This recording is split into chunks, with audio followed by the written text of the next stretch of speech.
అందుకే ఒకటే చెప్పాను, దిల్ రాజు గారికి చెప్తా ఉన్నా, మీరు తెలంగాణ ఫిల్మ్ ఫెడరేషన్ ప్రెసిడెంట్ కదా, మీరు ఆంధ్రప్రదేశ్ని చిన్న చూపు చూడకండి. అదొకటే నేను కోరుకుంటా ఉన్నా. నేను ఆ 2 కళ్ళు అని నేను నమ్మను, కానీ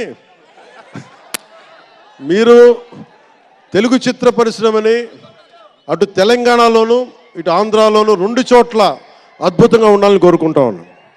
ముఖ్యంగా ఆంధ్రప్రదేశ్ యువతకి, మీరు ఇంతమంది యువతను చూస్తూ ఉన్నారు,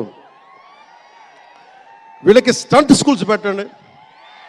మా వాళ్ళు బైక్లు వేసుకొని తిరుగుతూ ఉంటారు, గోల్ చేస్తూ ఉంటారు. ఒక మంచి స్టంట్ స్కూల్ పెట్టండి. గోదావరి జిల్లాలోనూ రాయలసీమలోనూ మా కడపలోనూ ఎక్కడో చోట ఒక 2-3 స్టంట్ స్కూల్స్ పెట్టండి. మా వాళ్ళకి స్కిల్ డెవలప్మెంట్ ఇవ్వండి. మాకు ఒక స్క్రీన్ ప్లే ఎలా రాయాలో మా వాళ్ళకి చెప్పండి. ఒక రాజమౌళి గారు వచ్చి చెప్పండి.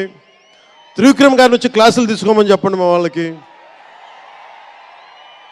ఒక తమన్ లాంటి మనకి మ్యూజిక్ దర్శకులు కానీ,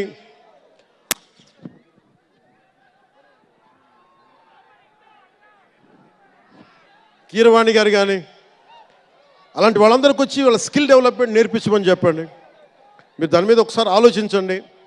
స్టూడియోలు పెట్టండి. ఇక్కడ కొంతమంది అసిస్టెంట్ డైరెక్టర్స్కి ఎలా ఉండాలి, డైరెక్టర్స్ కావాలంటే ఏం చేయాలి, 24 క్రాఫ్ట్స్లో ఒకళ్ళకి ప్రొడక్షన్ డిజైనింగ్ నేర్పించండి. మా వాళ్ళకి ప్రొడక్షన్ డిజైనింగ్ స్కూల్స్ పెట్టండి.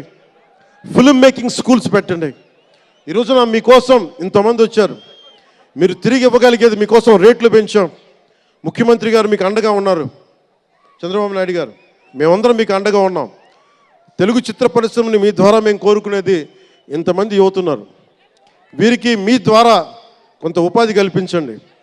నేను సినిమాని మాట్లాడుతుంటే నేను టీవీని ఎప్పుడు వదలలేదు. టీవీ మీడియంని చిన్న తెర అనుకుని, చిన్న తెర పెద్ద తెర ఉండదు. తెర చిన్నదైనా పెద్దదైనా ఒకటే మాకు.